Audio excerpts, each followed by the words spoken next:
So, kamusta po mga ka-Streetwise? Ako po si Takero Miyamoto at welcome po sa aking munting channel.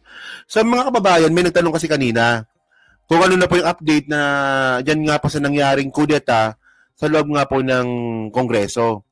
Kasi nga po alam naman po natin, no, di ba, na yung kudeta po na nangyari sa Senado, nagtagumpay. Kasi nga po, napalitan si Kiss ni Tito Soto. So ngayon, meron pa rin po talagang gusto pa rin pong palitan si Martin Romualdez. So nagkaroon po ng kudeta nung nakarang araw. So ngayon, siyempre, kinonfirm po natin na totoong may kudeta. Ngayon, confirm po ngayon na talagang tapos na po yun. Wala na po. No? Yung sinatap nilang kudeta nung nakaraan para palitan si Martin Romualdez, finish na. Kasi nagkaroon ng pa-meeting. Nagkaroon ng pirmahan. Puta, walang pumirma. Diba? Uy, pamangkin niya ano to, ni Nino Barsaga. Pamangkin ninyo yan. Si Kiko Barsaga, pamangkin niya yan. Oh. So ngayon, sa ngayon, 'di ba? Mananatili pong House Speaker si Martin Romualdez, pero di po natin alam, baka meron na naman po kasing bagong pagtatangka. Ayun po yung abangan natin. Pagtatangka na palitan si Martin. Okay. So ngayon, dahil nga po diyan sa naudlot nga po na plano para palitan si Martin Romualdez, so nasa plan B na nga po itong si Kiko Barsaga. Bilang sumikat no? Bilang sumikat. No? Di ako makababae, no? Maka-Martin talaga ako, Nasabi ko naman sa inyo yan, maka-Martin talaga ako. Pero syempre, kapag sila po nag-away sila ni PBBM, kay PBBM po tayo. Di ba? Kung ano naman kasimple yun, Di ba, kasi in the first place, mga kababayan, no? Hindi po kasi natin dinidiscredit po yung mga nagawa po ni Martin. No, ako po naniniwala po ako na bumaba po yung presyo ng bigas dahil nga po sa pag-raid ni Martin Romualdez dahil diyan nga po sa mga hoarder ng mga bigas. Kinausap pa mismo ni Martin yung mga hoarder ng bigas. So kaya bumaba po yung presyo ng bigas natin. Isa po si Martin po sa mga gumawa yan. At syempre po, yung Quadcom, yung Tricom, kay Martin yan O isa pa. Yung pagbibisto nga po ni Martin sa mga kalokohan ni Sara. Di ba? So mahirap i-discredit si Martin. Mahirap siyang i-discredit talaga kasi tandaan po natin na si Martin din po ang pumoprotekta kay PBBM sa Kongreso. Kasi kung natuloy po yung kudeta dati ni GMA, no, 'di ba gusto po ni GMA na maging House Speaker. Kung natuloy po 'yon, baka nagkaroon na po tayo ng impeachment trial po kay PBBM. So, kaya sinasabi ko maka-Martin po tayo, 'di ba? So, ilo po ako, Ma'am Susie, maraming salamat, no. So, ngayon, dahil nga po sa naudlot niya po yung plano nito ni Kiko Barsaga, ngayon sa plan B na po siya ngayon. Sabi niya dito, no? Ito malupit. Hanggang ngayon, hindi pa rin po siya tapos na sa paninira. Malay ko ba na si Martin Romualdez ang upong presidente? So, ang tinira mo na rin dito, si PBBM na din. Diba? Tinan niyo sabi ni Martin, ni Kiko Barsaga. May patama ulit sa utak, no? Si Kiko Barsaga, mali. May patama ulit si Cavite 4th District Representative Kiko Barsaga laban kay President Bongbong Marcos Jr. at House Speaker Martin Romualdez. Bago yan, nauna nang giniit ni Barsaga na dapat ding imbestigahan ang House Speaker kaugnay ng mga umano'y anomalya sa flood control projects. Okay, so sagutin natin to. Okay.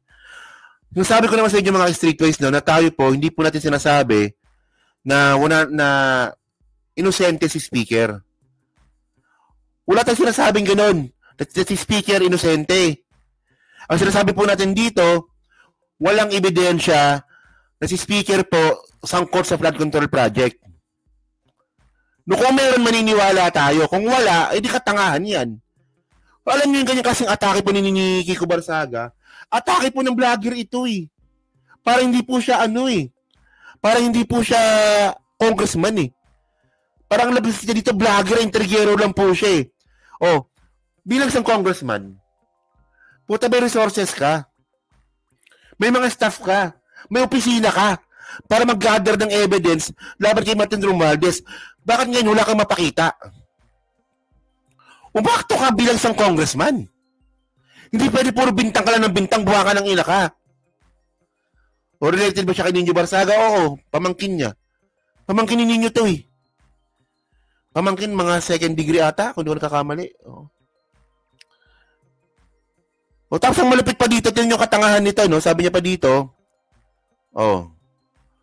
BBM Sara daw siya uli. BBM Sara daw siya dati. Pero di niya daw po alam na yung magiging presidente daw po pala si Martin. Sabi niya yan, ha? Ay, maraming salamat pala kay Delia. So, pangalan nito, lumabasa. Sa Coco. Oo. New member. Thank you po, no? Dito nyo, di ba?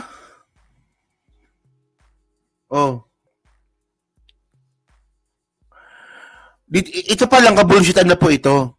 Nung sinabi nga po ni Kiko Barsaga, ng presidente pa lang ngayon, si Martin. In the first place, mga kababayan, sino ba nag-a-appoint? Di ba? Sino ba nag-a-appoint? Presidente, si Martin ba si Martin ba? Si Martin ba nag-a-appoint ng mga secretaries?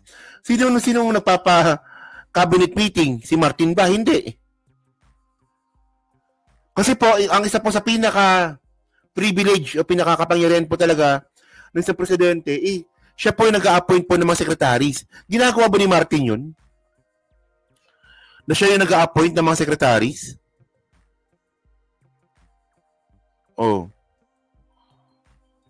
Kung kita mo, nagpa-member na si ma'am, tapos nagpalipad pa. Thank you po, no? Abnormal ba to? Abnormal ba tong si Kiko? Ngayon, mga babayan, no?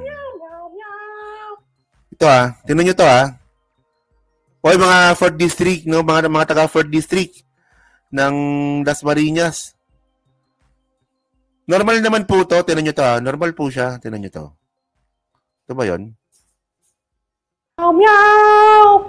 Meow, meow, meow, meow, meow!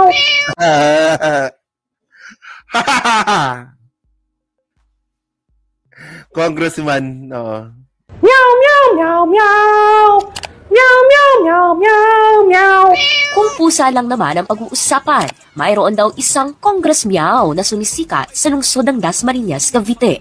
Iba ang tirada niya sa kampanya. Minsan may pusa, minsan naman parang nasa Jurassic Park.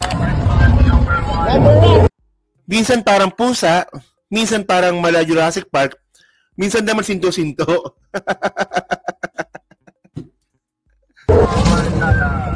Mula nang pumasok sa politika, naging bukas na libro sa publiko ang kanyang mga kakaibang kilos. Dahilan para punahin siya ng ilang netizens sa social media. Normal ba siya? Yung kilos kasi kakaiba. Special child yata to. Sir, that's very unusual, sir. Ano gagawin ng isang batang isip sa Kongreso? Sa gitna ng mga Ay, nako. Si Nino kasi kaibigan natin si Nino eh.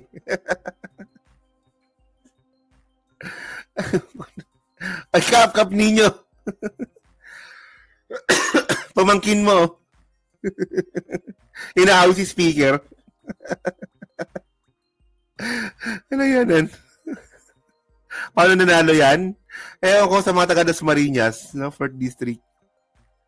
Kap Nino, pamangkin mo. Kaibigan kasi natin si Kap Nino, hindi natin mabanatan, no? Kaibigan natin si Kap oo. O si Kap, mabait si Kap, Seryoso, mabait. Si Kap, alam niyo si Kap Nino Barsaga. Maganda yung kakampi mo. Pagkakampi mo yan, maganda. Pero pagkaaway mo yan, naku, puta, sasakit ang ulo mo dyan pagkaaway mo yan, no? Kaya. Ay, Kap, shoutout sa'yo, Kap, no? Ano gagawin ng isang batang isip sa Kongreso? Sa gitna ng mga weird at pakwelang dalaw, may dahilan sa likod ng kanyang pakulo. Siya ang Gen Z. For the views, talaga? Ano to, vlogger? For the views lang yung si Kiko B. So, ano to, vlogger? Vlogger pala to, no? Pinsan pamangkin. Alam ko pamangkin eh. Pamangkin, pagkakaalam ko pamangkin kasi Pinsan nga. Oo. Pinsan. Pinsan, oo.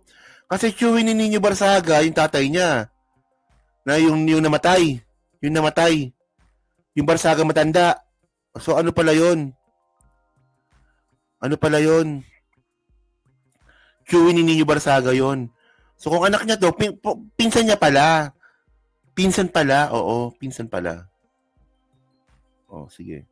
Si Congressman ng Dasma at self-proclaimed Big Bosekat. My name is Kiko Barzaga, 26 years old, and I'm the newly elected Congressman of the 4th District of Cavite.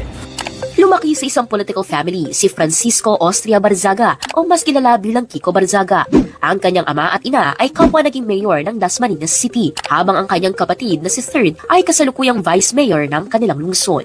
Ang tanong ng karamihan, bakit nga ba pusa ang napili niyang campaign style? I love cats, dogs, stray animals, nature. It's a very interesting topic. Kasi ako lagi akong nag-joke about sa pusa kasi madami akong mga pusa sa bahay. So inisip ko, what if ganun na lang din yung gawin ko sa kampanyahan? Mga pusa. Para mas enjoyable siya. Meow, meow, meow, meow. Meow, meow. Ay, parang effective ba nanalo siya? Effective yung campaign niya kasi nanalo siya eh. So ngayon mga kababayan, no? So yung sinasabi ko nga sa inyo, dahil nga po sa nabigo nga po yung plano nga po nila na palitan si Martin Romualdez, no? Nasa plan B na po itong si Kiko Barzaga. No. So dahil nga po dyan sa ginawa nga po ni Kiko Barzaga na plano nga pong kudeta kay Martin Romualdez, ang ginawa nga po ng mga kapartido niya, sinipa po siya sa partido. Sinipa siya.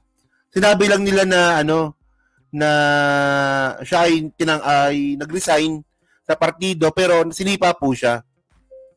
In the House majority, mostly due to internal party conflicts kasi I was implicated in a plot to remove Speaker Romualdez, which I deny. Oh, sabi niya, ngayon dinidinay niya pa ngayon na siya daw po yung isa sa mga nagplano para tanggalin si Martin Romualdez. Niniwala kayo doon? Di ba? Ano ba lalabar pala si Kiko? Oo. Baka bagay sila ni Jinggoy. And I actually had no conflict with Speaker Romualdez prior to this. And secondly, nagkaroon kasi kami ng party meeting. It's mostly private things, pero parang di nagustuhan ng ibang kapartido ko yung naging decision ko or yung naging recommendation ko para kay Chairman Puno. Ano yung recommendation ng kay Chairman Puno? I recommended to him that he should, this was all based on limited information, pero I recommended that he should no longer be defending the reputation of the House of Representatives because that's only just furthering the damage towards his own reputation. Because it's up to the House of Representatives to defend itself. Sorry, can you expound bakit niyo po recommend AGS furthering damage? Because the more he defends the House and the DPWH anomalies, or the House from the DPWH anomalies, the more he makes it seem like parang mali naman sinasabi nito ni Kiko Barzaga, no? So ngayon ngayon ito na po yung ilang taon si Kiko? 27 years old na siya ngayon. So mga kababayan, no? Okay. So tandaan po natin, no? Ito ngayon, ito na yung plano ngayon ni ito yung plan B ngayon ni Kiko. So yung plan A kasi ni Kiko, mga kababayan, ito galing to sa kausap natin, no? Yung plan A po talaga ni Kiko, pabagsakin po si Martin Romualdez. Ayun po yung mga tropa niya eh. Sila Albi, sila Benitez, sila Prasco, yan. Nakapag-recruit sila. Nakapag-recruit sila ng bagong miyembro. Si Barzaga. Si Kiko Barzaga. So dahil nga po dyan sa labigong plano nga po nila na tanggalin ulit, no, itong si Martin Romualdez. Ngayon, ang bagong plano ngayon ni Kiko Barzaga, kailangan niya maging relevant. Kaya nga nag-iingay ito eh. So ngayon, nagdidikit-dikit siya ngayon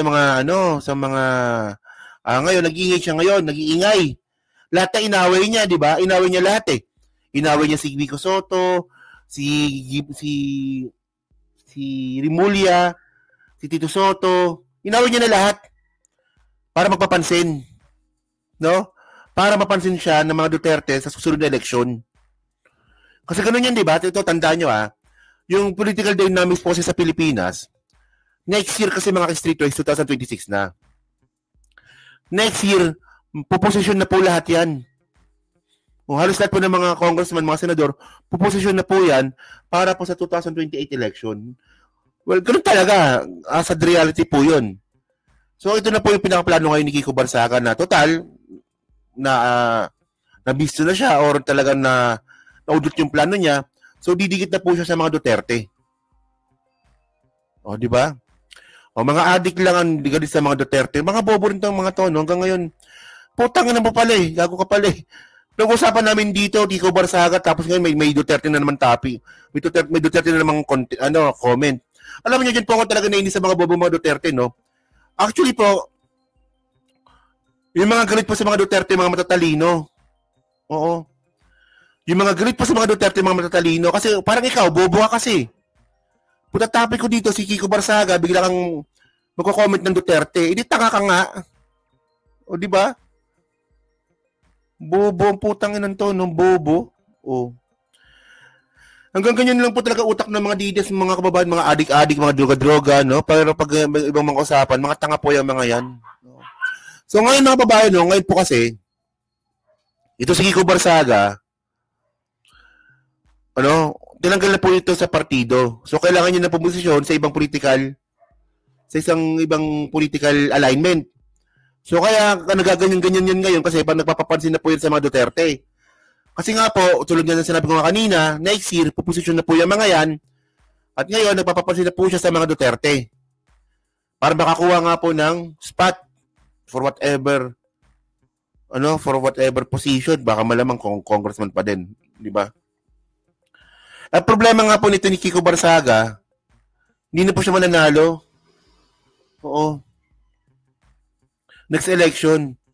Kasi ito pala yung resulta ng election nung 2025. Dikit pala yung laban nila. Independent pa yung kalaban. Jesse Frani kalaban niya. Lamang lang siya ng 15,000. Ang daling ba to? Actually, tinignan ko po talaga yung mga resulta po sa Dasmariñas, Cavite. Siya eh.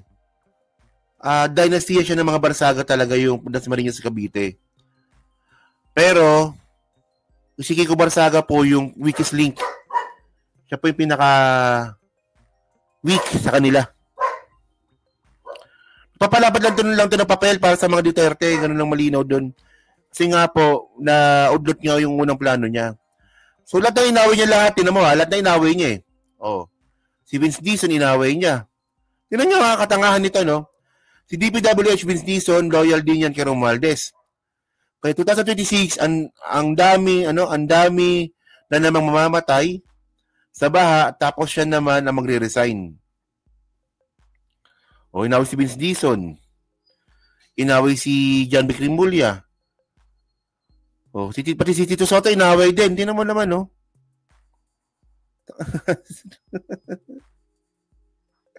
Wala to. Nagpapapansin na lang po ito sa mga Duterte. And by the way, ang alam naman po natin na itong mga Barsaga po talaga, nakadigong na naman po talaga dati yan. So by the way, si Kiko Barsaga ba, threat ba to? Well, syempre, threat pa rin po yan. Pero siya ba ay malaking threat para po sa speakership nga po ni Martin Romualdez? Parang hindi naman. Sa ngayon, hindi pa. Wala eh. Ilan lang ba sila? Albi, Prasco, Toby Chanco, Kiko Barsaga. Sakto yan.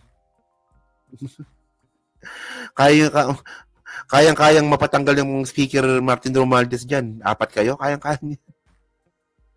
Hindi maganda politikong palaaway. Isa pa yan, Tatama yan. So yun mga babae, so kayo po, ano pong masabi nyo nga po dito sa mga sinabi nga po ni Kiko Barsaga. Sa tingin nyo ba, may pagkakataon pa ba na mapalitan si Speaker Martin Romualdez? Kasi tandaan nyo, may 3 years pa. So, yun lang, Sa tingin nyo ba, may saltik ba to? Si Kiko Barsaga? Sa tingin nyo ba, may saltik ba? Kasi ewan ko lang. Kasi dalawa lang yan eh.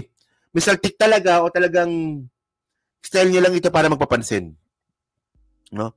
So yun, nasa comment lang po sa baba. Binabasa ko pong lahat yan. And then yan po sa Team Replay.